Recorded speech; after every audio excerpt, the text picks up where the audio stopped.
Hello friends, this is Sudha and welcome you to my channel. আজকে আমরা যে সমস্ত সংস্থা রয়েছে সেগুলির সঙ্গে বিদ্যালয় শিক্ষার কী সম্পর্ক রয়েছে সেই বিষয়ে আলোচনা করব। অর্থাৎ বিদ্যালয় শিক্ষার ক্ষেত্রে এনসিইআরটি, এসসিইআরটি, এনসিটিই প্রভৃতি যেসব সংস্থা রয়েছে সেগুলির কী কাজ এবং কখন প্রতিষ্ঠিত হয়েছিল সেসব বিষয়ে বিস্তারিত আলোচনা করব। তাহলে চলো ক্লাসটা শুরু করা যাক।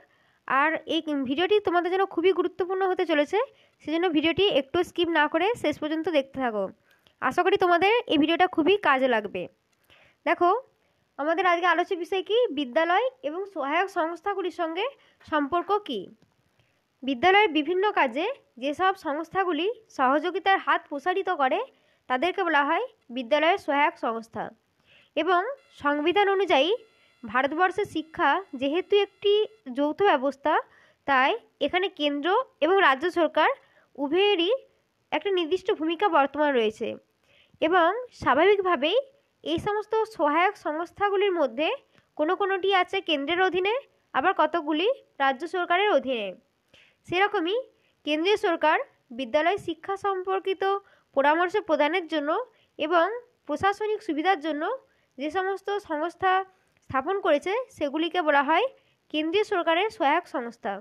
তাহলে আমরা এখন কেন্দ্রীয় সরকারের যেসব সংস্থাগুলি রয়েছে কেন্দ্রীয় স্তরে সহায়ক সংস্থা সেগুলি আগে জেনে নেব। কেন্দ্রীয় স্তরে সহায়ক সংস্থার মধ্যে প্রথমেই রয়েছে সিএবিই। সিএবিই এর পূর্ণরূপ কি? Central advisory board of education. Central advisory board of education, বা বাংলায় যাকে বলা হয় কেন্দ্রীয় শিক্ষা উপদেষ্টা পর্ষদ। এই যে সিএবি, এটি ভারত সরকারের অন্যতম একটি প্রাচীন এবং সর্বাপেক্ষা গুরুত্বপূর্ণ শিক্ষা উপদেষ্টা পর্ষদ। এই সিএবি 1920 খ্রিস্টাব্দে কলকাতা বিশ্ববিদ্যালয় কমিশনের সুপারিশে প্রথম গঠন করা হয়। কলকাতা বিশ্ববিদ্যালয় কমিশন।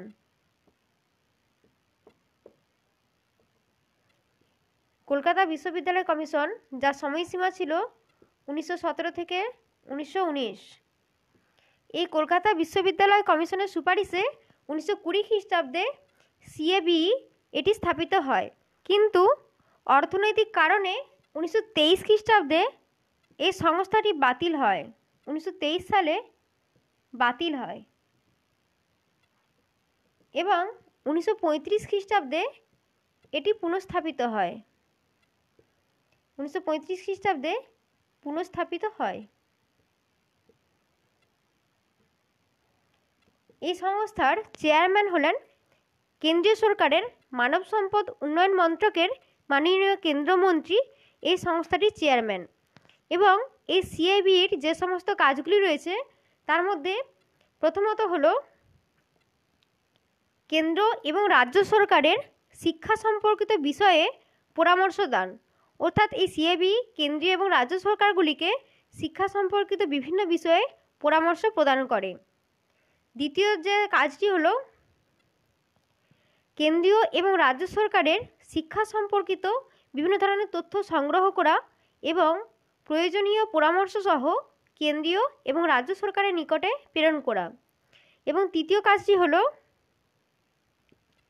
কেন্দ্রীয় এবং রাজ্য সরকারের যে বিদ্যালয়গুলি রয়েছে সেখানে তাদের আগের বছরের যে অর্জিত ফল সেটিকে বিচার করা এবং সেই অনুযায়ী পরের বছরে কি কি শিক্ষামূলক কর্মসূচি গ্রহণ করতে হবে সেই বিষয়ে সুপারিশ করাই হলো এই সিএবি এর কাজ। কেন্দ্রীয় সরকারের দ্বিতীয় যে সংস্থাটি রয়েছে সেটি হলো সিবিএসই, যার পূর্ণরূপ হলো central board of Secondary education. Central board of Secondary education.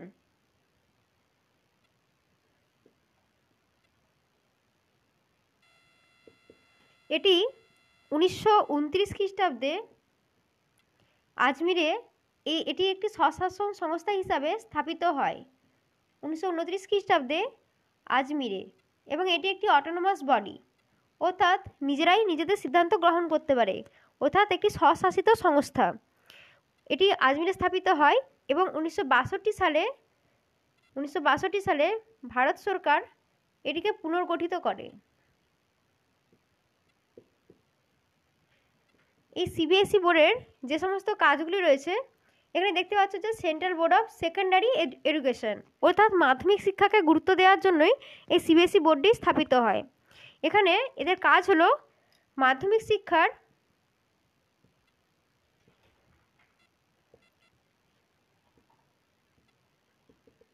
পাঠ্যক্রম প্রণয়ন করা,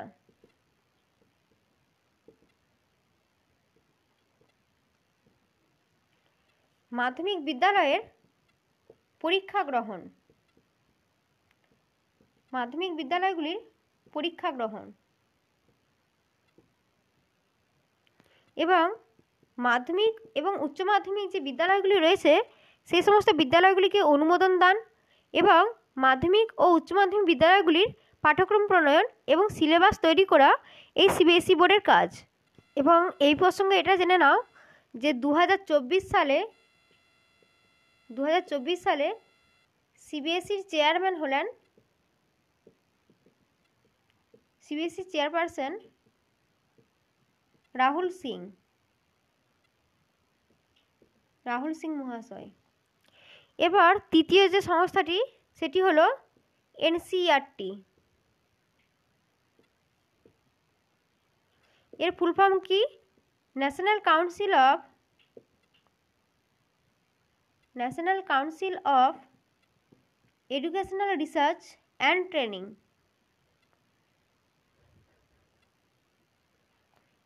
national council of educational research and training এটি একটি স্বশাসিত সংস্থা এবং 1961 সালের 1 সেপ্টেম্বর এটি স্থাপিত হয়। 1 সেপ্টেম্বর স্থাপিত হয়। এনসিইআরটির প্রথম চেয়ারম্যান ছিলেন ডক্টর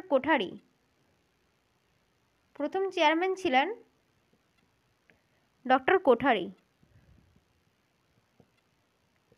এবং এনসিইআরটি যে সদর দপ্তরটি অবস্থিত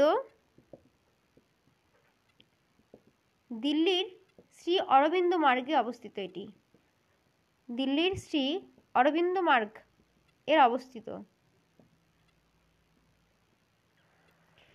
এবং এই যে এনসিইআরটি এর কাজ হলো মানব সম্পদ বিকাশ মন্ত্রককে পরামর্শ দান, এবং এর চেয়ারম্যান হলেন বা এর সভাপতি হলেন মানব সম্পদ মন্ত্রকের মন্ত্রী। এবং 2022 সাল থেকে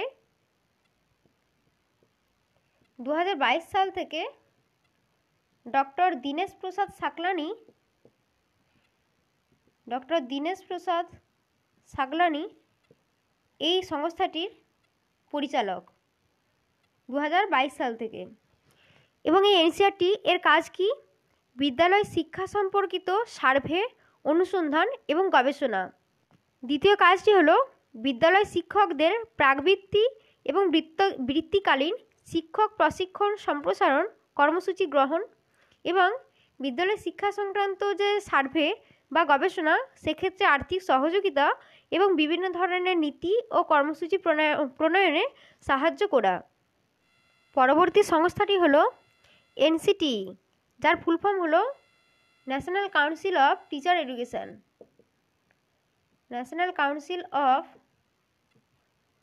এডুকেশন।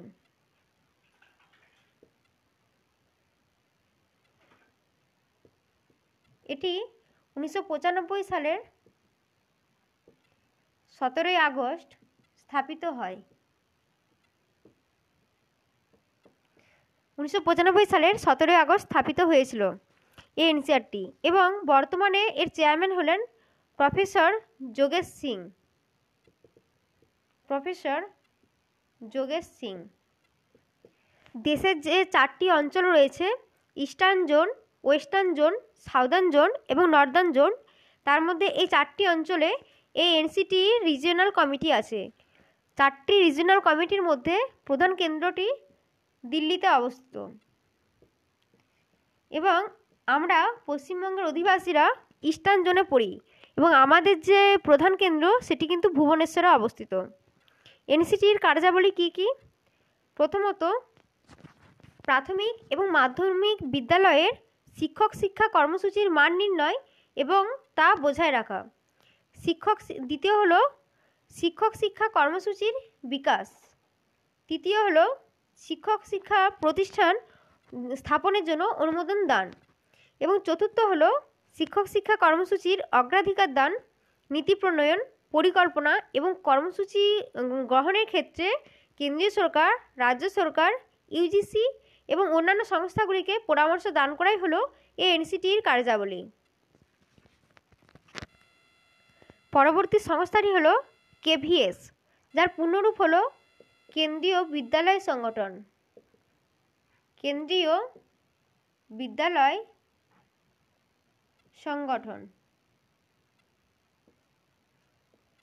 এটি 1965 সালের ডিসেম্বর মাসে স্থাপিত একটি স্বশাসিত সংস্থা। 1965 সালের ডিসেম্বর মাসে এটি একটি স্থাপিত স্বশাসিত সংস্থা। কেভিএসের যে কার্যাবলী রয়েছে তার মধ্যে প্রথমত হলো কেন্দ্রীয় সরকারের যে সমস্ত কর্মচারীরা কাজ করেন তাদের যখন চাকরিস্থল পরিবর্তন হয় তাদের ছেলেমেয়েরা যাতে সেই বদলি স্থলে পড়াশোনা করতে পারে সেই সুযোগ সৃষ্টি করে এই কেভিএস। দ্বিতীয় হলো যারা বিদ্যালয় শিক্ষার ক্ষেত্রে উৎকর্ষতা প্রদর্শন করে তার জন্য পেজ সেটিং বিদ্যালয় স্থাপন করা। পেজ সেটিং বিদ্যালয় স্থাপন করা। এবং তৃতীয় কাজটি হলো এনসিটি প্রভৃতি সংস্থাগুলির সহযোগিতায় বিদ্যালয় শিক্ষার ক্ষেত্রে বিভিন্ন তথ্য সংগ্রহ এবং নীতি প্রণয়নে সাহায্য করাই হলো এই কেভিএসের কাজ। এবার আমরা রাজ্য সরকারের যেসব সহায়ক সংস্থা রয়েছে তার সঙ্গে বিদ্যালয় শিক্ষার কী সম্পর্ক রয়েছে সে বিষয়ে আলোচনা করব। রাজ্য সরকারের যেসব সংস্থা রয়েছে সহায়ক সংস্থা তার মধ্যে প্রথমে হলো এসসিইআরটি। এর ফুল ফর্ম হলো state council of educational research and training. State council of educational research and training. এবং কোনো কোনো রাজ্যে এটি স্টেট ইনস্টিটিউট অফ এডুকেশনাল নামেও পরিচিত। স্টেট ইনস্টিটিউট অফ এডুকেশনাল নামেও এটি পরিচিত। এই যে এসসিইআরটি এর কার্যাবলী কী কী? প্রথমত, প্রাথমিক এবং মাধ্যমিক বিদ্যালয়ের শিক্ষকগণের শিক্ষক প্রশিক্ষণ ব্যবস্থা করা এবং শিক্ষক শিক্ষার পাঠ্যক্রম প্রণয়ন করা। দ্বিতীয়টি হলো বিদ্যালয় শিক্ষার পাঠ্যক্রম এবং পাঠ্য বই প্রস্তুত করা। তৃতীয় কাজটি হলো বিদ্যালয় শিক্ষা সম্পর্কিত সার্ভে, অনুসন্ধান এবং তথ্য সংগ্রহ করে যে সেক্রেটারিয়েট রয়েছেন তাকে সহায়তা করা এবং বিভিন্ন ধরনের নীতি প্রণয়ন করা এই এসসিইআরটির কাজ। এবং চতুর্থ কাজটি হলো এনসিটি ইত্যাদির সঙ্গে যোগাযোগ রক্ষা করা। এবং এই এসসিইআরটিগুলি ডায়েটগুলিকে নিয়ন্ত্রণ করে। যে সমস্ত ডায়েট রয়েছে অর্থাৎ জেলা শিক্ষা এবং প্রশিক্ষণ সংস্থা, district institute of education and training, এই ডায়েটগুলিকে নিয়ন্ত্রণ করে এসসিইআরটি। অর্থাৎ এই ডায়েটগুলির কাজ হলো এসসিইআরটির কার্যের পরিপূরক। পরবর্তী যে সংস্থাটি আছে সেটি হলো বোর্ড অফ সেকেন্ডারি এডুকেশন। কোনো কোনো রাজ্যে মাধ্যমিক স্তরেই বোর্ড অফ এডুকেশন থাকে, আবার অধিকাংশ রাজ্যে কি হয় মাধ্যমিক এবং উচ্চ মাধ্যমিক উভয় স্তরেরই বোর্ড অফ এডুকেশন থাকে। যেমন পশ্চিমবঙ্গ রাজ্যের ক্ষেত্রে মাধ্যমিক স্তরে রয়েছে West Bengal Board of Secondary Education, এটি মাধ্যমিকের ক্ষেত্রে।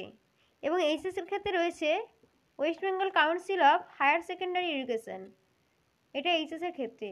অর্থাৎ কোনো কোনো রাজ্যে কেবলমাত্র মাধ্যমিক স্তরের বোর্ড অফ এডুকেশন থাকে, আবার পশ্চিমবঙ্গ এই রাজ্যে যেমন রয়েছে উভয় স্তরেরই বোর্ড অফ এডুকেশন। এই বোর্ড অফ এডুকেশনের কাজ কি হয়? এর কাজ হলো রাজ্য স্তরে মাধ্যমিক বিদ্যালয়গুলির চূড়ান্ত পরীক্ষা গ্রহণ এবং তার ফল প্রকাশ। দ্বিতীয় হলো বিদ্যালয়গুলির গুণমান বজায় রাখা। তৃতীয় হলো রাজ্যের মাধ্যমিক বিদ্যালয়গুলির পাঠ্যক্রম প্রণয়ন করা, বিদ্যালয়ের সিলেবাস এবং টেক্সট বুক স্থির করা। এর পরের যে সংস্থাটি রয়েছে সেটি হলো state text book board. State text book board প্রত্যেক রাজ্যেরই এই নিজস্ব বোর্ড থাকে এবং এটি একটি স্বশাসিত সংস্থা। সেরূপ পশ্চিমবঙ্গ রাজ্যেও স্টেট টেক্সট বুক বোর্ড রয়েছে। এই স্টেট টেক্সট বুক বোর্ড এগুলির কাজ কি?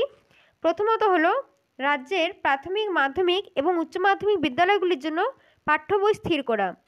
দ্বিতীয় কাজটি হলো পাঠ্যপুস্তক প্রকাশ এবং মূল্যায়ন করা। এবং তৃতীয় কাজটি হলো বিভিন্ন বিদ্যালয়ে এই পাঠ্য বইগুলিকে সরবরাহ করা। তাহলে ফ্রেন্ডস, আজকে এই পর্যন্তই ছিল ক্লাসটি এবং এই ক্লাসের পিডিএফ তোমরা টেলিগ্রাম চ্যানেলে পেয়ে যাবে। ধন্যবাদ।